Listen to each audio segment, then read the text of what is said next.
Assalamu alaikum wa rahmatullahi wa barakatuh to some and peace out to the rest of you. Hit the share button because the message is more important than the messenger. Um, this weekend I happen to have time to do a recording.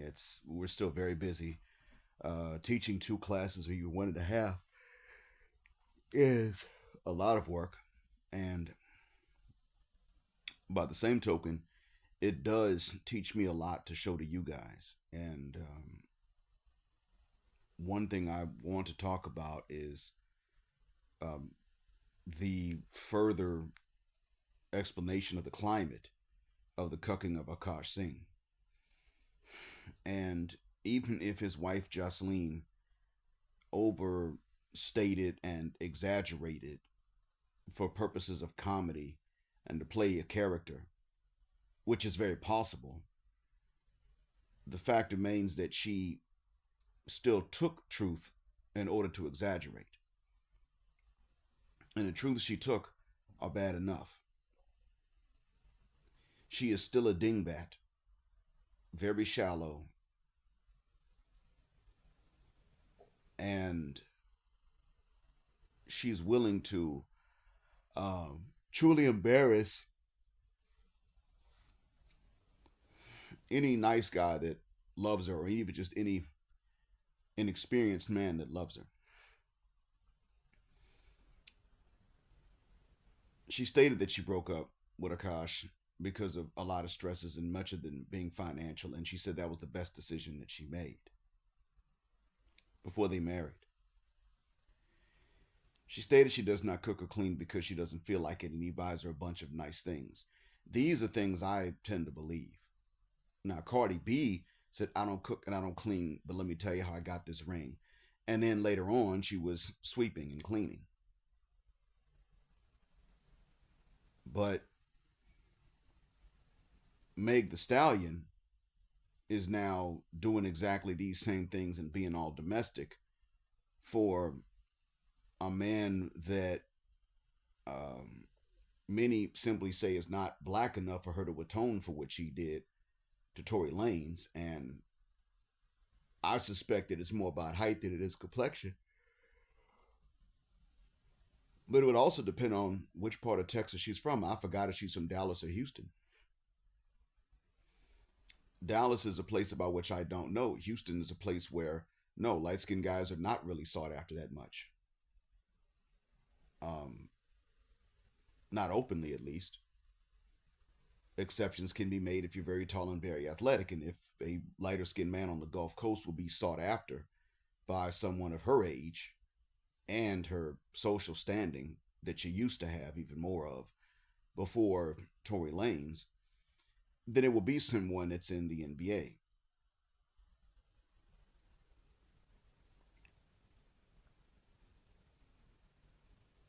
I'll tell you guys, a lot of that stuff is a goddamn lie, but that attitude that we see is not really their attitude when faced with men they truly desire, or simply with faced with men whose validation they truly desire, even if it's just that. At least not at first.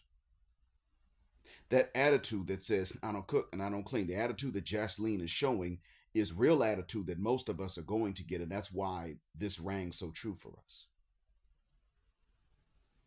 Akash does have to buy her and still can't own her.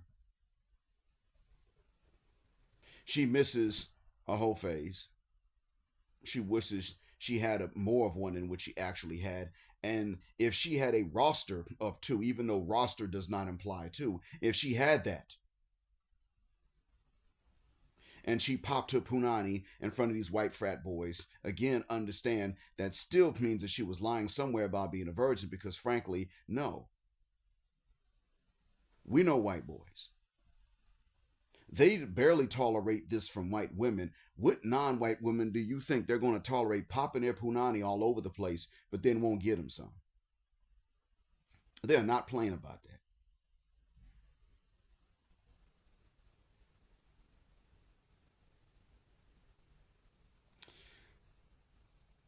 This rang true for many of us as black men because though many of us would never want to say that we were ever treated this way, we all know someone and we all know several guys that were.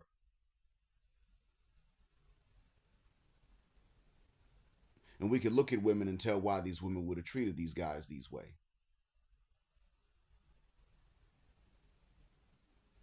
We all know someone like this.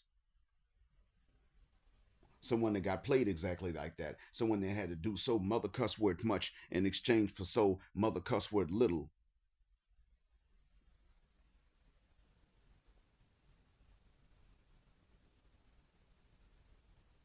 And what we're seeing now is more of this with Meg.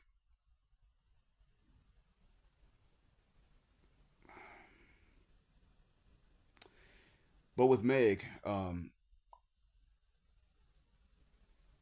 really, this points to what I mentioned years ago that it is the dishonesty that really gets a lot of men. Sometimes the women are aware of the dishonesty and sometimes they're not, but and that's what determines whether or not they're outright lying.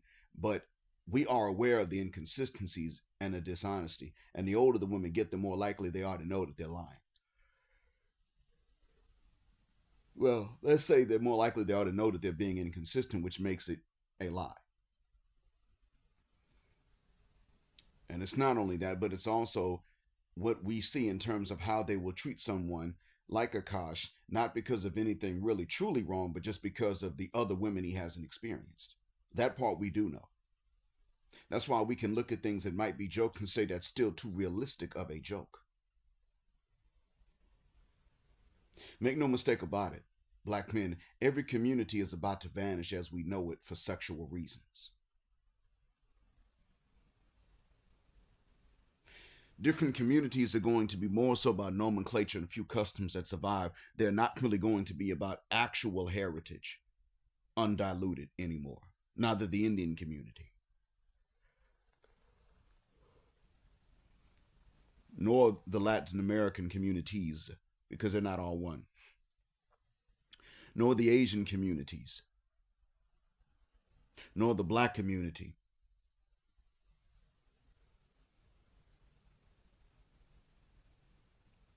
Sisters want us to be loyal to the idea of a purebred black family, and they're not loyal to it. And you're seeing the same thing with Indian women, and you are seeing the same thing with Asian women. They're not loyal to that. All of them think it's all right to go ahead and get an admixture in as long as it's a white admixture, but they don't want their men to be the ones that go out and get white women, and sometimes they don't have to worry about that. Make no bones about it. These women will badmouth their own men to white women. They won't do it in public for everyone to see, but they will, in private conversations, badmouth their men to white women. They will do it.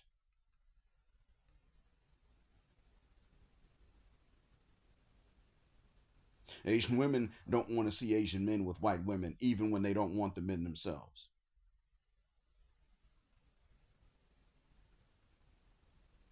It's the same with Indian women.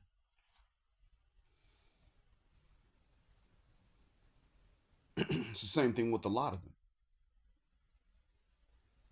A lot of them do not want to see their men with white women, at least not until they secure their own white man. They're not going to badmouth their men necessarily to black women.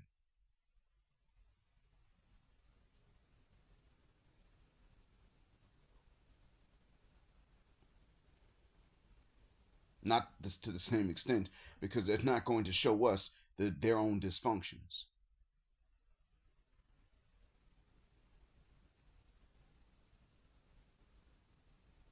We're still subject to a lot of misconceptions about other groups of people.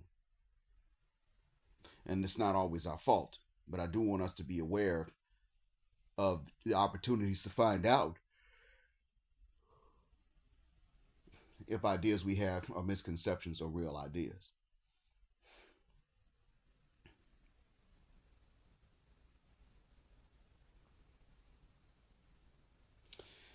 I want us to be able to also understand that at a time like this,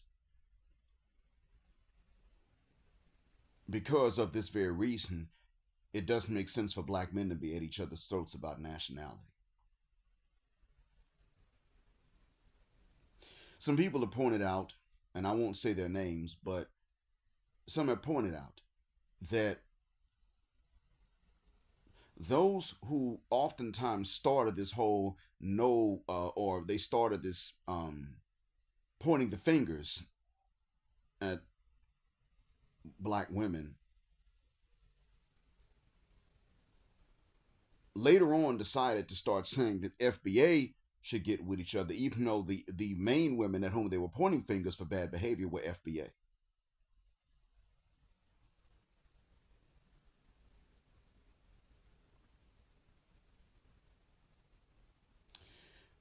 I'm not the only one to notice this. When people start gangbanging on that, they go from holding FBA women accountable and other black women who imitate them accountable to trying to forgive them for the sake of an FBA family.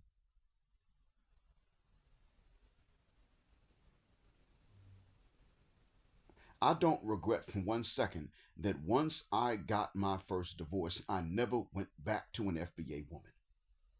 I don't regret for 1 second telling my son to leave alone FBA and FWA women, or just FWW women, foundationally white Western women.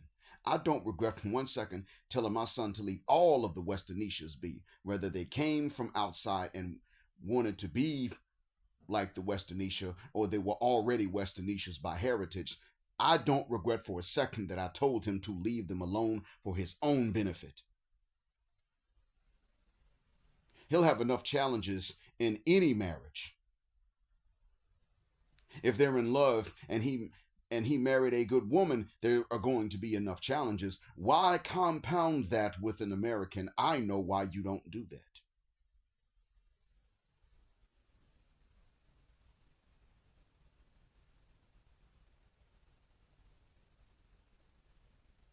So I say this because if it had come down to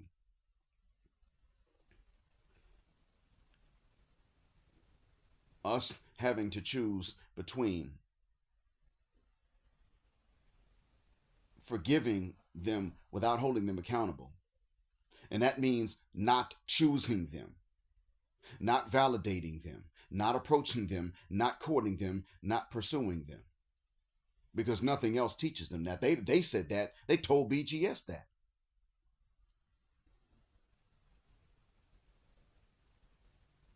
Until you do not pick them, you have not held them accountable in a way they can recognize as such.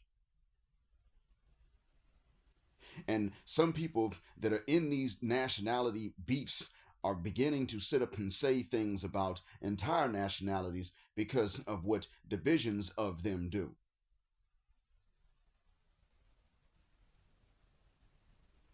And there are many that want to take on this notion that every other black nationality is against the FBA, when in fact, a lot of them are not united with each other either.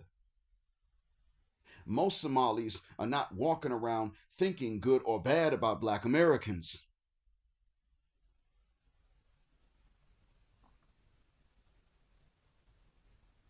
You got to bring up the subject, or they got to see some of us, good or bad, to think anything one way or another. It is the same with many black folks coming out of the Caribbean. And yes, there are those who look down their noses at FBA. That does exist. The FBA that look down their noses at any black folks that ain't American.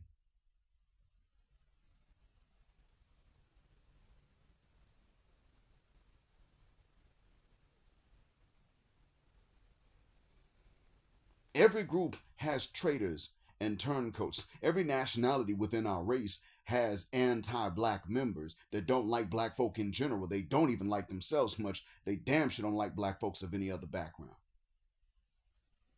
Most Somalis don't walk around saying that they're not black.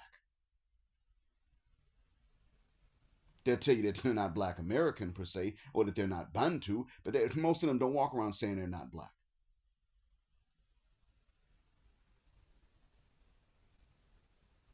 The ones that do say this don't like Jamaicans or black Canadians or other black British people that aren't Somali by heritage any more than they would like us if they don't. They don't like Ethiopians. They don't like other Somalis. A Jamaican that does not necessarily like black Americans does not like other black folks either. Ask the Haitians.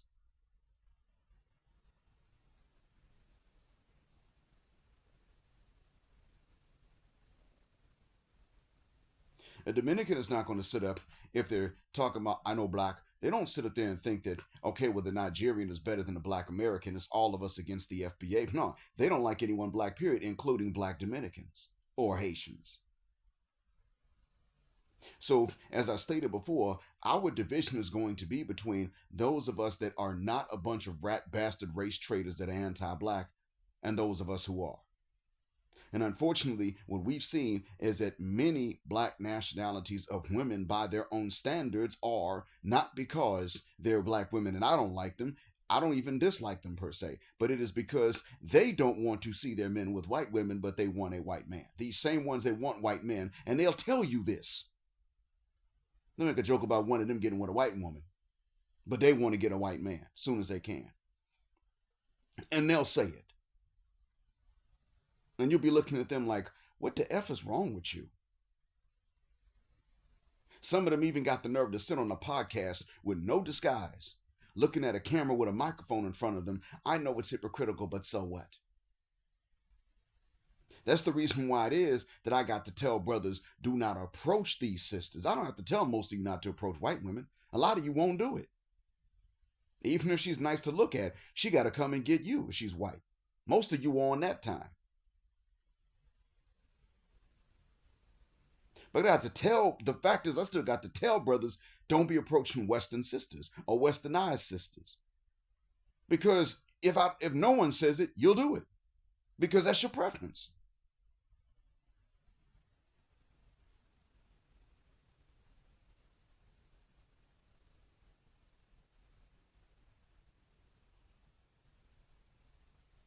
I got to tell you all that in the nutshell,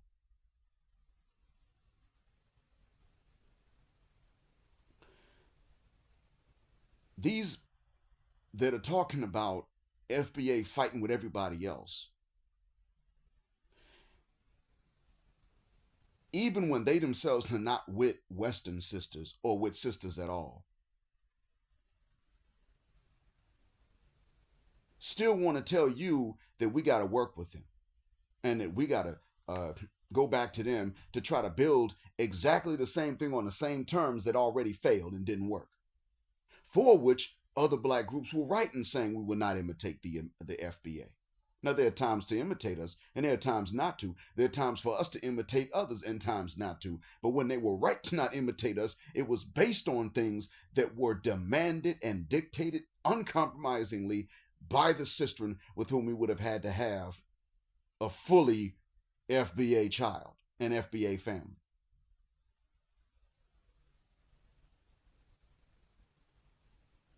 That's why I sit up and say this. No, don't approach Western sisters. Don't approach sisters from certain parts of the continent either. Don't approach them. Don't go after them. If they really want you as a brother, make them come get you. And I still turn around, and when it comes to the men, I'm like, no, let's not have a beef with them. And that is because of what you can see in this right now. Many of us that go into these ideas can't separate our own internal disagreements from the thought process of bringing white folk or other groups into our damn disagreements. Don't nobody like all of this fighting between black people except white supremacists.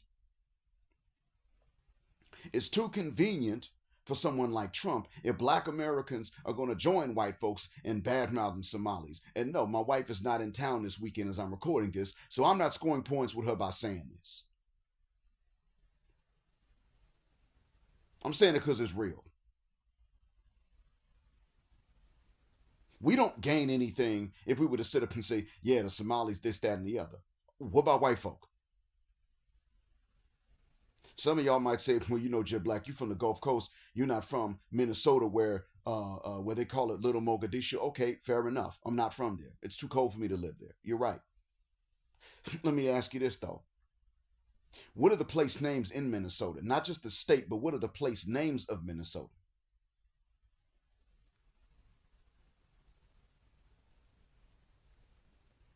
From what languages do these place names come? Now, what the hell happened to the people that spoke those languages? Was it the Somalis that wiped them the uck out? No, it was not.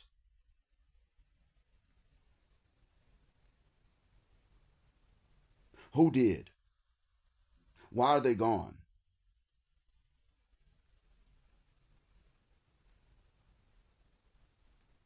What the hell happened? You gonna sit up here and make a civilization full of genocidal mother cuss words happy? Because of some disagreements that you have within your race, but different cultures, which are actually very normal for every race to have. See, the Chinese and the Japanese don't like each other, but neither one of them asked black folks to weigh in on that. They didn't even ask white folks to weigh in on that. The Japanese and the Koreans don't like each other. Which one of them asked black folks to weigh in on that? They wouldn't have dreamed of it. The Japanese and the Filipinos do not like each other very much. And the Filipinos are not even remotely our enemies, nor are the Japanese. The irony is that neither one of them really hates black folks the way that the other Asians from East Asia do.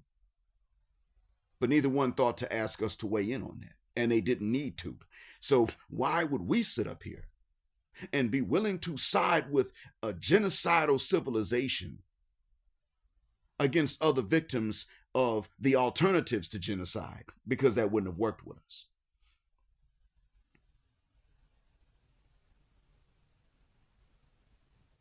That don't make no damn sense. We will have organic disagreements because our cultures are different, but that does not mean we turn around and look at the one that can't stand none of us. Because one thing about which we as FBA have admitted that every immigrant group is right, we have admitted this, is that they say, well, if you won't side with us, you're next. And we've been right in saying to them, you're kind of right, but you're kind of wrong. See, whether we side with you or not, we're going to already be next because we were already there before. It's always us when it's not you. We ourselves have said that they were more right and correct than what they realized because it's already been us and it's going to be us again.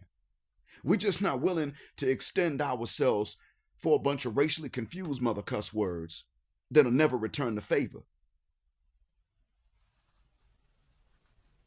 That's what that is. And we were right to sit up and say this to other groups, but to turn around and be willing to stand there and get buddy with not only some white folk, but the most right wing of them.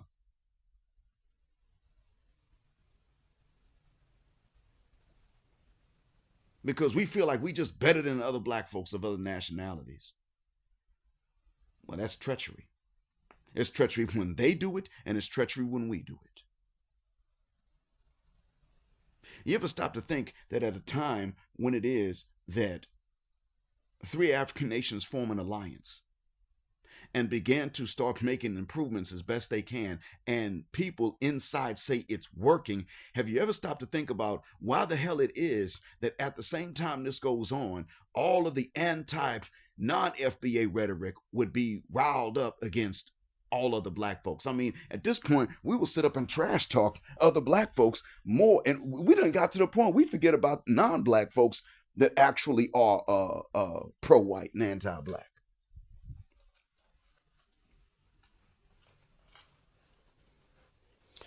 I think I said enough about that for this week. But I want to say to you here, see, I'm not sitting up calling on black folks. Let me make this plain. I'm not calling on black folks of any nationality to just automatically love every other black person of every other nationality. What I'm calling on us to do is to be willing to not side with common enemies against each other. and to not even allow them to weigh in. If we're going to have conflicts, keep the conflicts about what they actually are. Do not exaggerate them, and do not invite others to join in. That's what we need to avoid doing. There are things about which I disagree with Somalis, and I will tell them.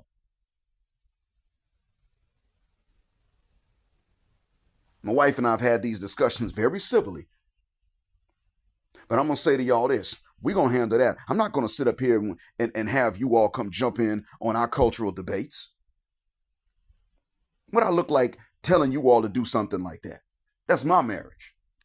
And we still find more time and more commonality. We find more time not debating, and we find more commonality, yes, even as Muslims, than what we find in terms of differences, because I'm an African American Creole and she's a Somali from the tribe that drove the British out. Despite that, we have more similarities.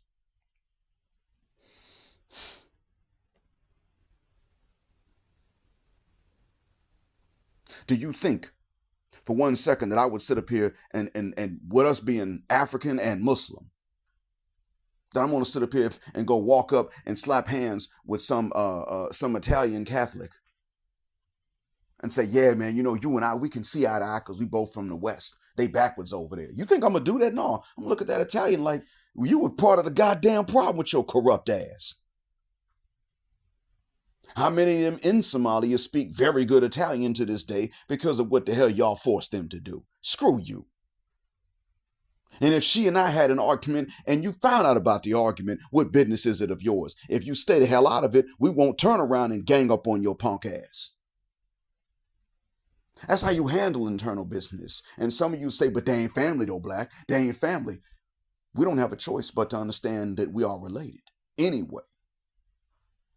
The question is just going to be how well we're going to behave like relatives. That's all that is. But what you do not do, and this is one thing that a lot of us like to quote from the Godfather movies, you don't side against the family. Now, there are going to be internal disagreements or even fights, but you don't side against the family.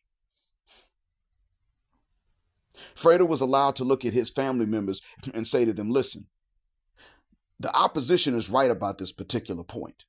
But even if he says that, he's going to have to tell his own family members first in private before he stands in front of anyone else and decides. If he's going to do that on the basis of a moral principle that is immutable, like for instance, if he's going to sit up and say, hey, look, this relative of ours over here abandoned his kids, and he know they his kids.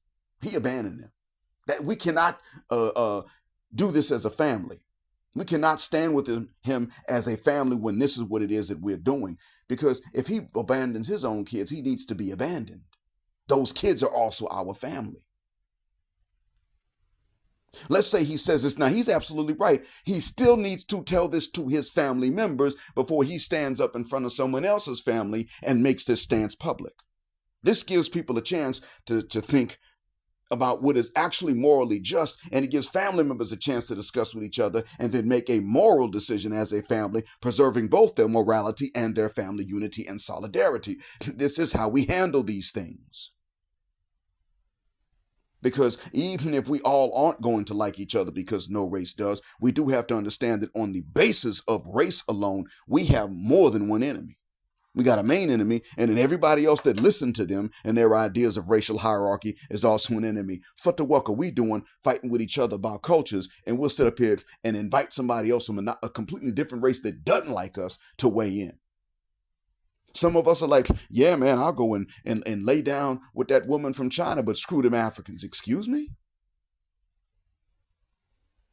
I mean, you could lay down with her because y'all get along and y'all got married. That's okay. But you're going to sit up here and say screw them Africans because they're not Americans or because they're from the continent specifically? You're going to do that? No. I'll tell you now. Yeah, when I hear somebody with an Igbo name, I start checking everything around me, make sure that nothing's gone. I'll do that, and I'm sitting up here talking about black unity. But you know what?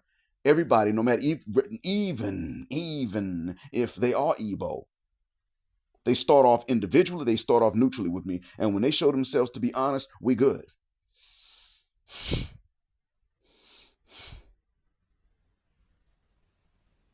Stuff I tell you about them is because of what they'll say about themselves. This is stuff they would confess anyway, just probably in private. But every one of them individually starts off neutrally with me. Some of you would say, no, man, you ain't supposed to trust them. Well, what if I told you to have that same attitude towards white folks? You call me a rat bastard racist. As if my reaction to their racism is the same as being racist against them. But then when it's somebody else that's black, I'm supposed to sit up here and just jump on a bandwagon to prove that I'm not stupid. Man, screw you.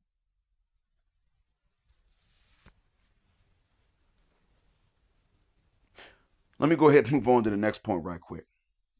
And again, shouts out to everybody that came through on the Cash App. From the bottom of my black heart and from the depths of my black mind, I really do appreciate that. And I want to thank everyone that subscribed to the Jet Black Air Lounge. As a matter of fact, while I'm recording just now, I saw a notice that I got another member. Give me a moment. Let me see something right quick. Yep, sure do. So I want to give a shout out to Black 3. You know who you are. I'm not saying the name as you presented for obvious reasons, but yeah. Black 3, from the bottom of our black hearts and from the depths of our black minds here at Jet Black Air, welcome to the First Class Members Lounge. I hope that the confessions really do shed a lot of light for you and all the other posts too.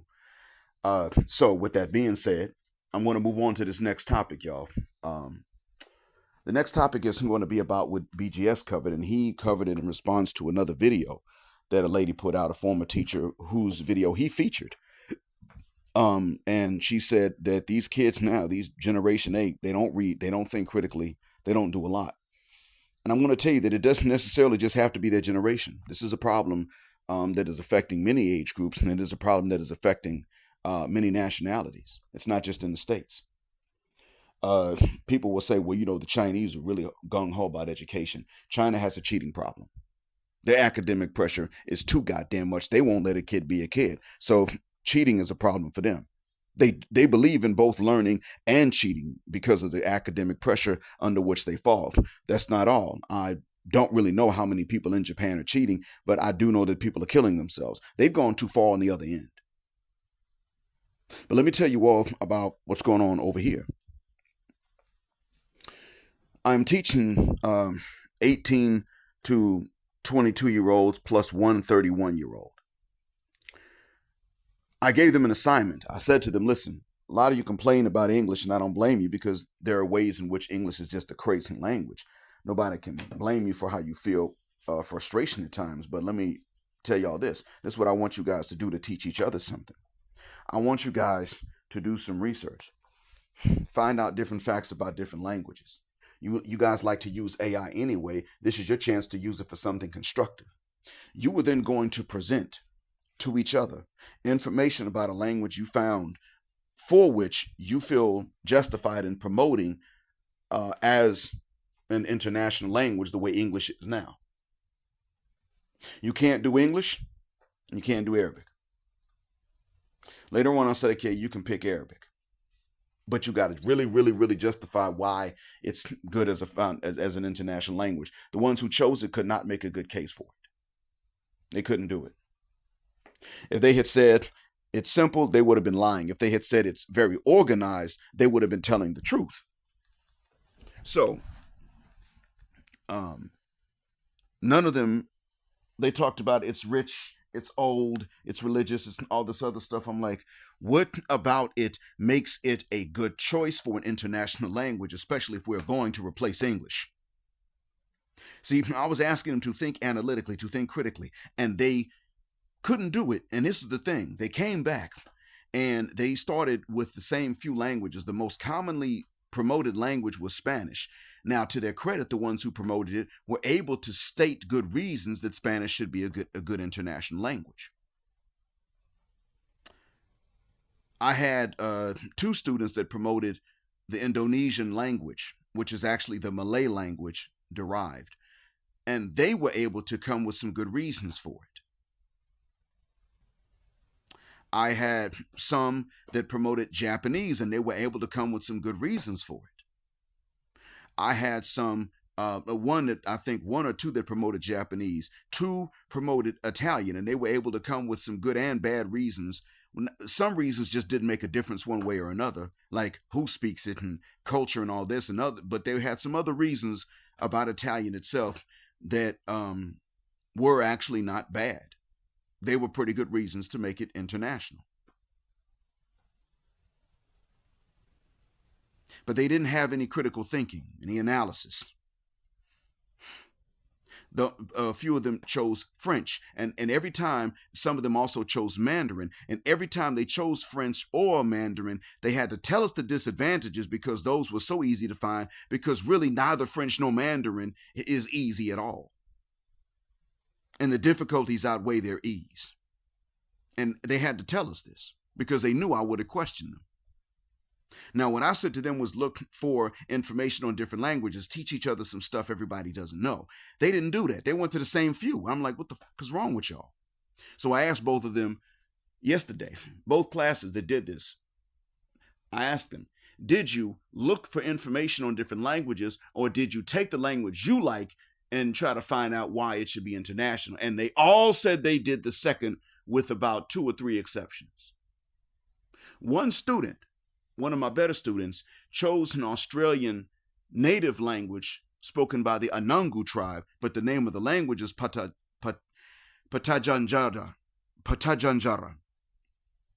or Tajanjara.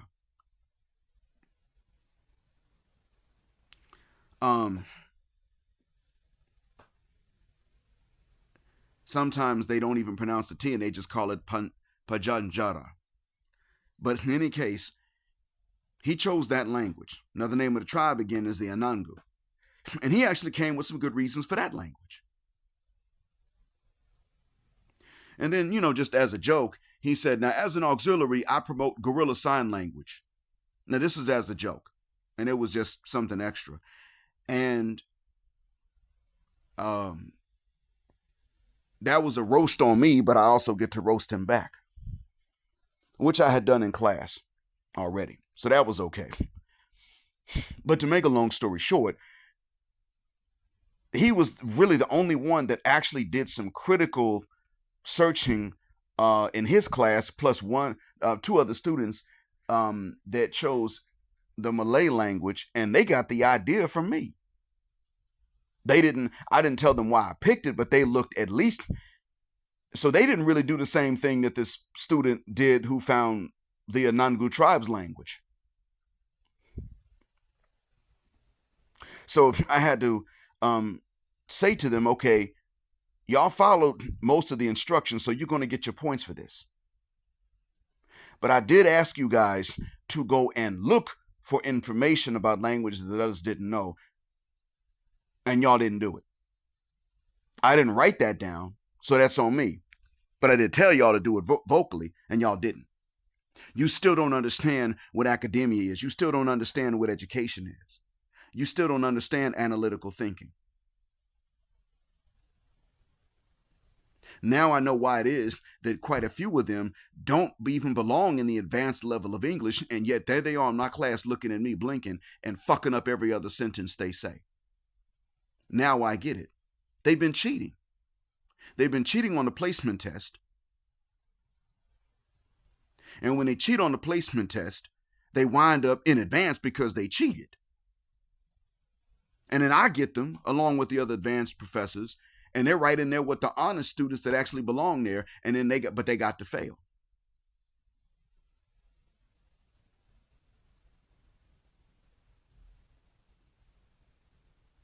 And what I say to them is, look, if you were going to screw up like this, then this is what you need to do. Go to the office with no phone, no smartwatch. Go to my boss's office. Put your phone and your smartwatch on his desk, and your tablet too. Have him ask you why it is, and you explain in good English, with very few errors, why it is that you actually should not only be in advance, but that you should pass advance and go into the regular core curriculum after that. Mind you, he's going to ask you questions. You don't know what the questions are. How you answer them And the correct English with which you answer them will work for you, and the errors with which you answer them will work against you. And that's when they don't, that's why it is they don't go and appeal. They don't sit up and say, my English good, he failed me, because that's broken English. No, nigga, that ain't gonna work.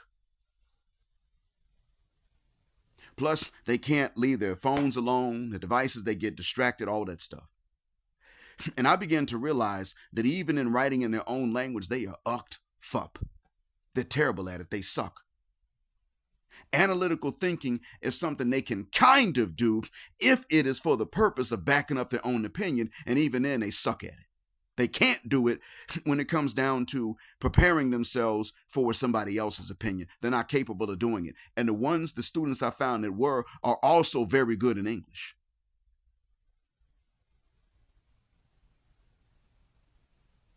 I had to realize that.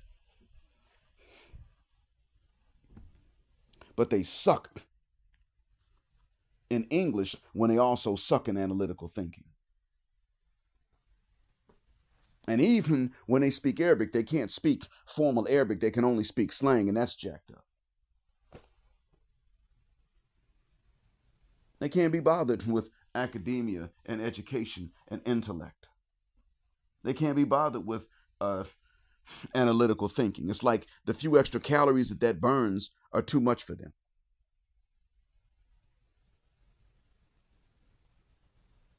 This is not just the United States. What is worse is that in the United States, you've got students that are doing this, and you live in an unsafe environment a lot of times. Where I live, the environment is not dangerous and violent. That's one of the reasons I stay here. The students generally are not dangerous and violent either when they don't get their way.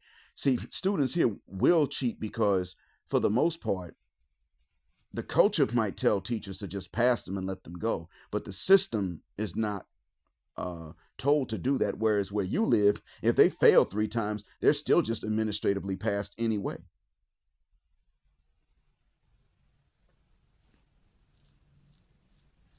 That's where the difference comes in. And of course, they're violent.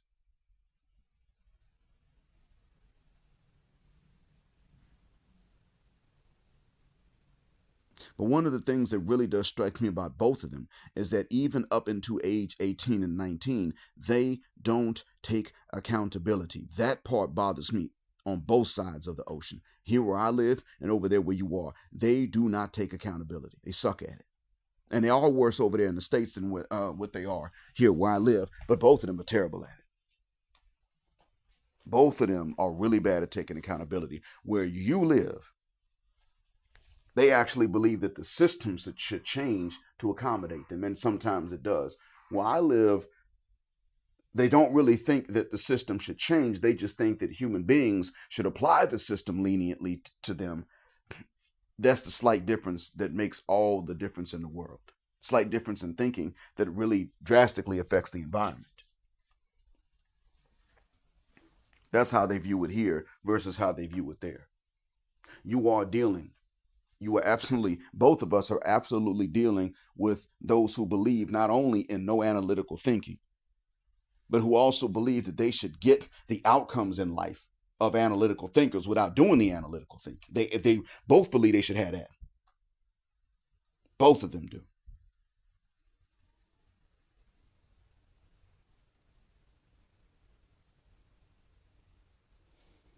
This is part of why it is that I've been telling brothers. Now you can understand what I'm getting at. This is why I've been saying to you brothers to reach those young brothers that you're capable of reaching.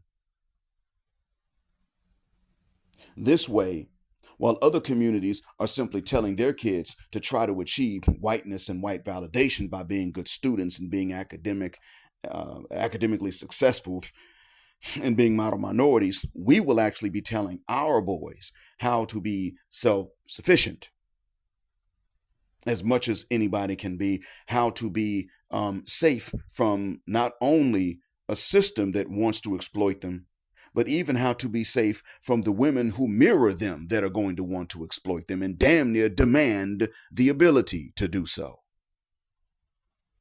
That is where that's why I tell us this. I don't say this for no dumb reason. I say it because this is going to be the means, because no educational system, and not even their mothers and older sisters and older lady cousins and aunties and grandmoms, are going to tell them how to defend themselves from the scamming and the scheming and all of the lying and the deception that even the women who mirror them are going to try to put on, because they may be in on it themselves. Mama wants a son husband. Grandmama wants a grandson husband. Auntie wants a nephew husband. Big sis wants little brother husband. Little sis wants a big brother husband. They want these men to be as responsible as any sexually active man while castrating them at the same time. No, you can't be with her. You can't be with her. You can't be with her. No, that's a good woman. Okay, you can be with her because she reminds me of myself. She's a taker. So she'll blend right in with us. Now you can go ahead and be with her. Then later they'll run cover for her and have her cheating on you while you out there working to take care of all of them. They'll do that if they can. How do I know? Because I ask my students again, how do your sisters learn to be wives? And they said, our mothers teach them. And then I said, cool. Who's telling you all how to be husbands? And who's telling you what games that your moms are teaching your sisters? Nobody. What are they being taught about being husbands? Make money. And don't be mean. What are they being taught? What are their sisters being taught about being wives? How to work men mentally. Get stuff out of men. Appeal to men.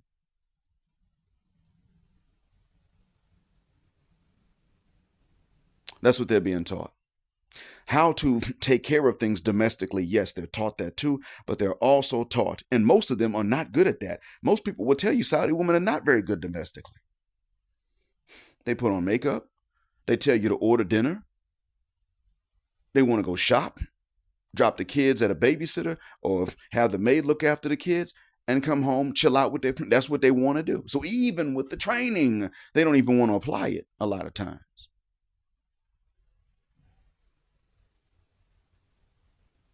They're being taught things like, make sure that you always stay shopping so you spend his money so that he can't save it to marry another wife. That's the kind of stuff they're being taught. They're being taught stuff like, when y'all do marry, make sure you hurry up and conceive so that he's tied to you now. This way you don't really have to be on good behavior, because once y'all have a baby, he ain't going to want to leave and split up the family. Yeah, they're taught stuff like this. And I'm not supposed to know that they're being taught stuff like this.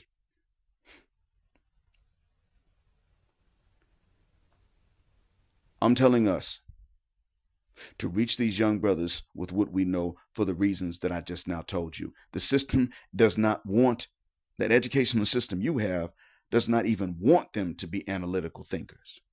And we got to tell them that we have to tell these young brothers at times, even when we're not related to them, if you have a chance to tell them. If you can't, you can't. But if you can, we got to tell them, hey man, look, one thing about being mature is that you will have to be able to think analytically from the standpoint of someone whose opinions are the opposite of yours. You'll have to always remember the difference in between logic and opinion. They can agree, they can disagree with each other, but you always got to be mindful of the difference between them. I observed, I saw, I heard, I know is different from I think, and I think is different from I feel. We got to tell them this, and we don't need to tell them this in a mean tone. We can tell them this in a tone that is simply just that of a reminder. A tone that simply is, hey man, you just forgot this. That's all. Well, let me point it out because I can see this from the outside looking in. No harm, no foul. Here it is. And if they screw up and do it again, then you can tell them. But see, Kevin Samuels had to tell that man in that conversation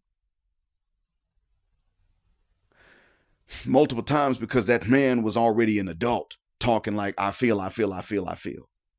He kept doing it because it was instilled in him the way that broken Niglibish or Niglibic is instilled in my students at this point. It's frozen in them. It's fossilized. My students know corrections. They know correct English, but they spoke it broken and incorrectly for so many years that they won't change it now until I get up out my desk and act like I'm about to come and pile drive their kidneys. And then they stop and they think about what they said. Oh, yeah, that's right. The right way is this. And then they say it. It's the same thing. That man in a conversation with Kevin Samuels kept saying, I feel, I feel, I feel, because he was used to that. Well, nigga, now you need to get used to some other shit that's better. I'm used to. That don't make a goddamn bit of difference. Fix that shit. Train yourself.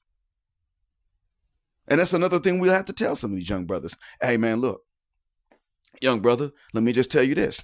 We all do things and we're creatures of habit, but we have to remain ready to update stuff we've always done one way when we find out more information. We have to be ready to update not only what we know, but what we do about it because of what we know. We have to do that.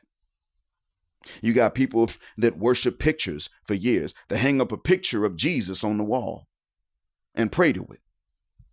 And that's all they know. Then they learn, not number one, that's not what Jesus looked like. And number two, we're not allowed to pray to pictures anyway. Who created the real Jesus the way he actually looked?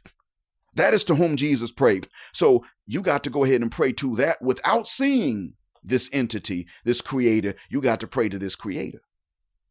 If you're really praying, you got to update that. Take that damn picture down. That ain't Jesus, no way.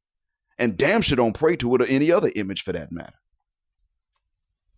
Because the picture isn't even Jesus. How is the picture going to be a picture of God who is not photographed or painted? Who's not even seen by human eyes? How is that the case? You update what you do based on what you know. And that's one of the things we got to tell them. A few pointers we got to say to these young brothers. We have to remember the differences between true observations and educated guesses and then emotions. And they do meet at places intersections with names like intuition, hypotheses. But the fact is that we still have to keep them compartmentalized and know the distinctions between them and the interactions between them so that we remain objective. So that we actually long-term prevent the most damage being done to both our logic and our emotions. Being mindful of the difference between them and their interactions is one of the best ways to protect both faculties in a human being. We tell these young brothers this. That's a short sentence. You tell a young brother that, and that's probably going to be life-changing. Especially if his daddy ain't around and if he knows he's even a daddy and his mom ain't bringing him around uncles either. Especially then. All he gets to do is spend his time around his mama and his aunties and lady cousins, like a lot of brothers are being brought up now. And you let that young man know that if you get a few minutes with him and you let him know that, and then he starts paying attention. Damn, I see it. Years later, if you never see that young man again, years later, he will still at least start looking to some of the older men and getting little nuggets so that he doesn't fall into the trap of being an effeminate man or a masculine woman. You think other communities are so together that they're doing this? No, we actually have a resistance against white supremacy as black folks in general. In many different cultures, FBA is one of them. We resist white supremacy. And there are other black cultures that have their other forms of resistance. But the point is that if we start reaching out and we start doing this with a little bit of time we got, if we start thinking ahead about what to tell some young brother, if we know we're only going to see them for a few minutes, what nugget can we drop? We start thinking ahead. That way, when we bump into them, we're ready. You come up with an initiative for black boys, you know the sisters are going to come and shut it down. But let's say that for the first few meetings, you got their ear, you got that audience. What nuggets do you drop? There you go. Then when they come and they want to shut it down because where the young women at and where the girls at and hell, where the white boys at. And you're like, it's this is not for them. They got their own programs. Well, we shutting it down. Fair enough. You can sit back and say, that's fine because I done already put the seed in. And you're about to water that seed accidentally by proving it true.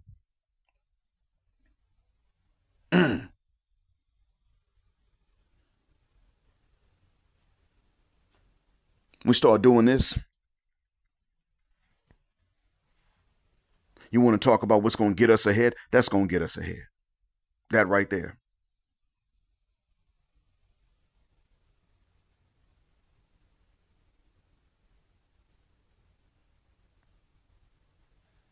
This way, we will be able to tell at least the young brethren amongst us to be analytical thinkers. We will be able to tell them if they're going to, right now we have generations that are coming up that are dependent upon AI to do all of their intellectual work for them instead of just maybe compiling certain bits of information that are already there. Now it's like, you know what, man, shuck this fit. Tell you what, here's what we do. Here is how you use AI to shorten maybe the length of time, but you're still doing the intellectual work yourself. Things like that. Like I was telling my students, you want to use AI to do your work? I tell you what, use AI to compile this for you. What languages? Use AI to present a chart of eases and difficulties of different languages. And do not stick to just the ones that were forced on other people.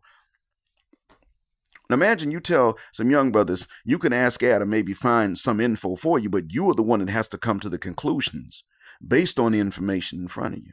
Do not rely on it to do your intellectual work for you. Use AI to practice with you doing things you know you're going to need to learn how to do yourself. You can't let AI do your writing for you. You use AI to help you practice correcting your errors in writing, and trust me, it works. It'll make suggestions for you. That's just telling young brothers how to properly use AI without becoming stupid.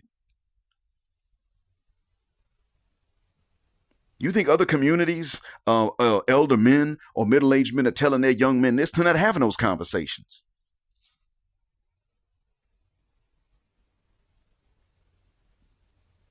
We can. And that's why it is that, see, maybe sometimes in front of some of these old single moms that want to dump kids on the stepdad, we could say, man, F them kids. That's a good thing to say in front of the single moms. But when actually around the kids, for whatever reason you got to be, I'm not saying you go looking to be a stepdad. I'm not telling you to do that. I'm telling you not to. I'm not telling you to pay these kids' bills. No, they ain't your kids. I'm telling you to put nuggets and wisdom in their heads without the mother's permission, and you don't pay a goddamn bill to do it. And if it is real, if it becomes a pattern, a real pattern that this brother does it, and then the next guy finds that he's in the vicinity of this young brother for whatever reason, and he does it, and then the next one finds it, and he does it, and the next one finds it, and he does it, then these young brothers who've been kept away from any real dads in their lives by these matriarchs and gynocrats will then still be able to get stuff they need. And they'll know where to go to find more. This would, in a sense, make you the other AI, African intelligence. And they will come to you and sit at your keyboard and ask certain things as they get older and they know they need this stuff.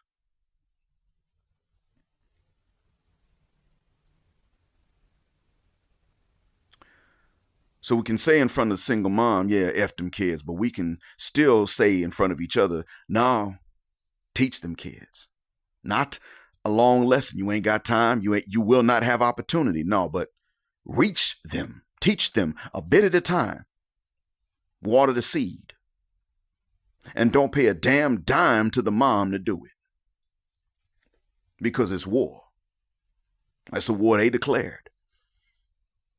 And understand, you want to win this one, we're not going to be able to win that war, which we do need to win as a gender, by fighting with our own gender based on nationality. Meanwhile, the whole time, the women of the different nationalities are still going to be sitting in these hair salons consulting with each other about how to manipulate because they can.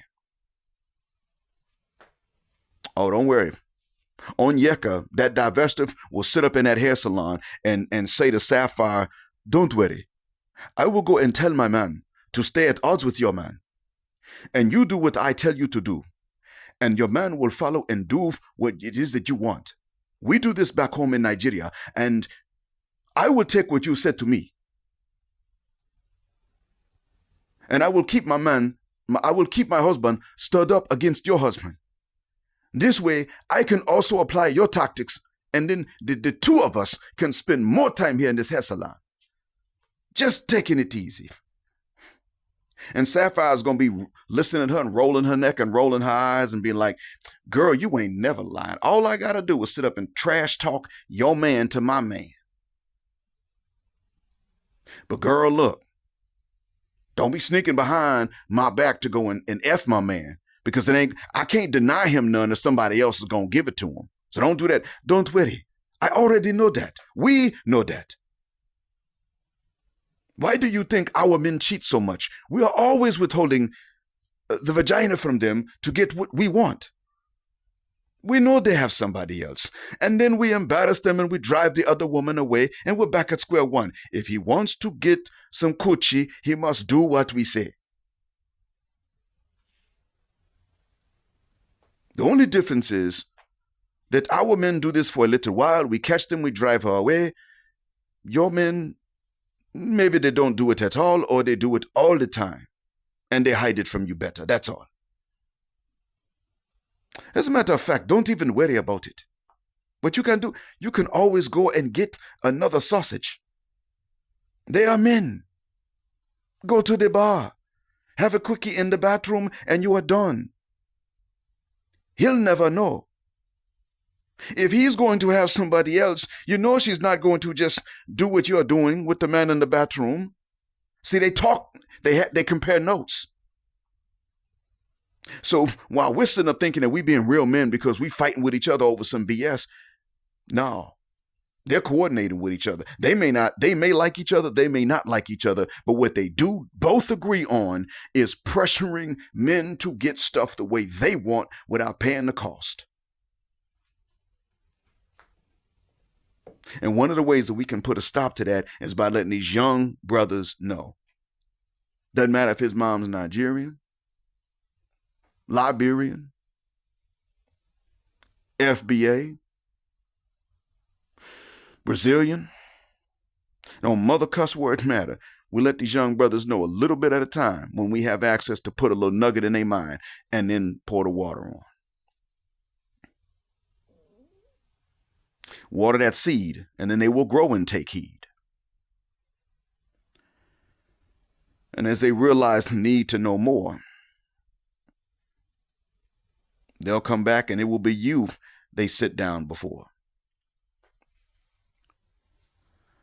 Then they're going to know the right questions to ask you. I hope that this helps. And as always, thank you for listening. Black Heart, Black Mind, Blackout, Assalamu Alaikum, Black, heterosexual, non-select male power just because they don't like in a black patriarchy until extinction of Judgment Day.